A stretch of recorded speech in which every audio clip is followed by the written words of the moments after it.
Everywhere she goes, Ouyang Haoyu is followed. What she buys, how she behaves, is tracked and scored to show how responsible and trustworthy she is. It's called the social credit system, and in one version now being tested, a person's reputation is scored on a scale of 350 to 950.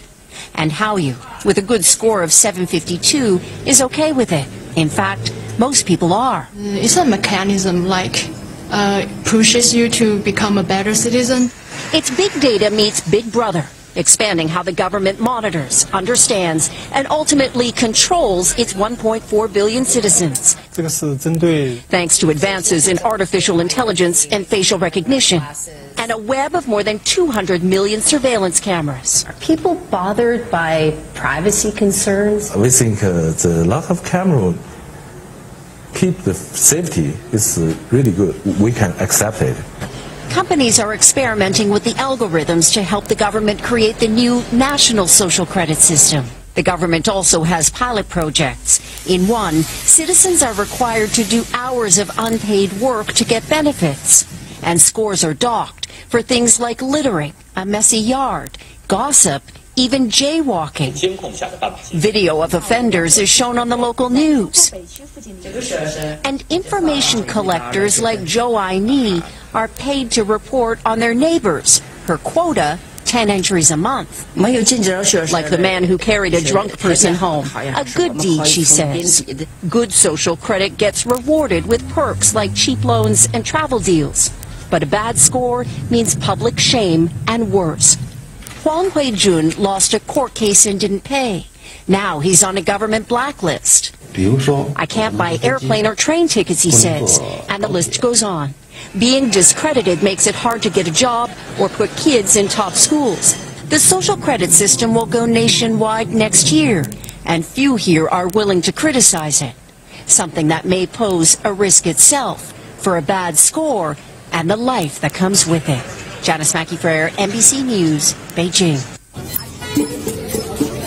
Li Hua lives in a society where his every move is tracked and rated. Jaywalking? Not good. Littering? Lose 5 points.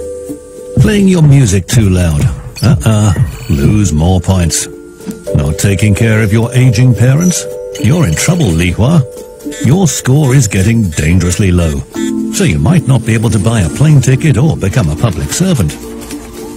Our fictional character, Li Hua, lives in China, where an omnipresent social credit system has been introduced. According to numerous media reports outside China, starting this year, all of the country's 1.4 billion people are given a numerical ranking. From now on, they'll either gain or lose points according to their behavior, just like that episode in Black Mirror. Sounds awesome. That's the media hype. But does China really have a social credit system? If so, how accurate are all the media reports? And why aren't Chinese people protesting?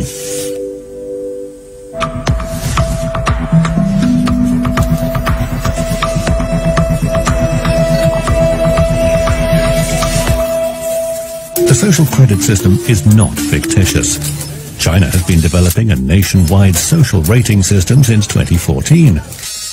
The main principles are set out in a government document called Planning Outline for the Construction of a Social Credit System 2014 to 2020. The core idea is relatively simple. Everyone gets an initial score and then earns or loses points depending on good or bad behavior. It's a bit like a financial credit score that rates your trustworthiness with money. Many countries have one, including the USA and Russia. Except China's social credit score expands the concept into almost every sphere of life. What that means is that everything our friend Li Hua does, from what he buys in an online supermarket to the people he interacts with and how he does it, it all counts. China has actually started to test its social credit system, but not nationally. Some cities have introduced their own pilot versions of social scoring. Rongchen City in Shandong Province is one of them. Every resident was given an initial 1,000 points. This document from city authorities sets out a scale of scores and how to earn or lose them. Earn more than 1,050 points and you're considered a model citizen with a AAA score. 1,000 makes you a AA, If your score falls to 900, you get a B. Then it's C for under 850 or D for falling under 600. City authorities collect data from government agencies, courts and police. If Li Hua lived in Rongcheng, he could contribute to the scheme and report someone else for bad behavior. He'd get 5 points for that. Or he might earn points for athletic achievement. For example, winning a prize in a city sporting event can bring in anything from 2 to 5 points. If Li Hua donated bone marrow, he'd be awarded a whopping 50 points. In Rongcheng, people lose points for traffic violations, littering, ignoring financial obligations, or cheating in exams. In China, there are citizens and businesses that thought untrustworthy people should face certain restrictions. People who don't pay on time, for example. If Li Hua didn't pay his taxes in 2018, he could have been among the nearly 18 million Chinese debtors who couldn't buy a plane ticket.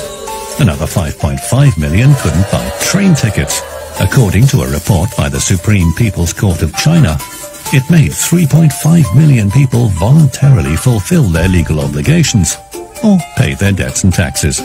Well, if a travel ban doesn't work, in some cases debtors are publicly named and shamed. Local governments like in Shanghai or Shenzhen sometimes resort to putting up photos of miscreants with their names, ID numbers and how much they owe on giant billboards in public places. Desperate times call for desperate measures. China loses more than 600 billion won. That's about $88 billion every year in bad debts. Blacklists.